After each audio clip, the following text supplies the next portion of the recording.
done. Alright, so we're going to do a little experiment. You've already started, Mary? Okay, we're going to do a little experiment here. And I'm going to pour some water on the ground. And it's going to flow in a certain way. It's going to want to move. And you can actually see the direction it's moving. It wants to go that direction right there. So what we're going to do is we're going to do a little experiment to discover why it goes that direction, or what math we can use to understand it. So to answer that, I'm first going to put a coordinate axis in place. I think we started pouring the water right about there. And I'm going to put a little coordinate axis, and we're going to see if we can somehow generate a vector that points in that direction. Mary, did you stop it, or? Nope. Okay, keep going.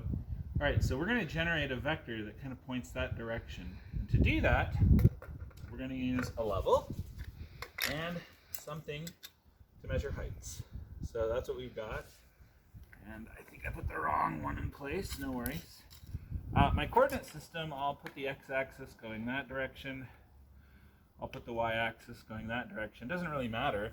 I could change however I want this thing to be situated, but I'll place it like that. And let's see how it works. So,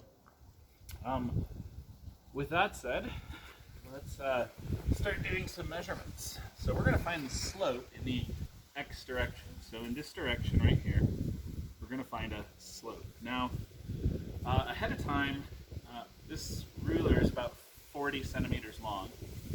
And since it's 40 centimeters long, if I go from yellow to yellow tip, we're going to use that as a measuring stick. And what we want to do is ask, if I follow the x direction some amount,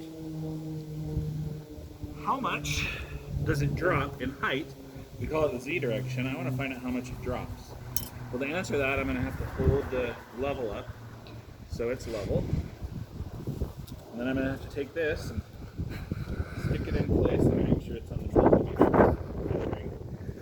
Okay, good. And I measure in there and get pretty close, make sure it's level. You can come closer, Mary, if you want. See what I'm doing. So the bubble's level, and I think it's about 9.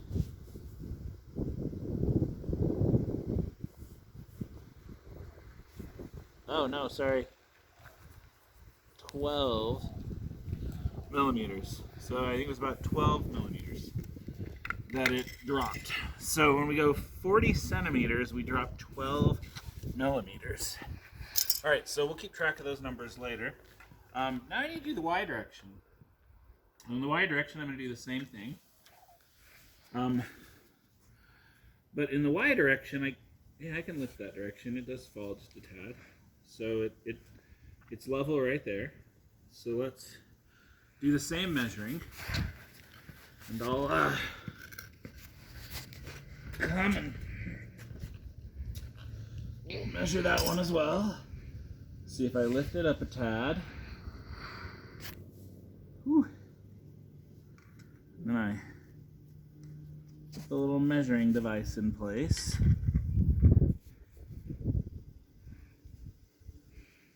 Let's get it level.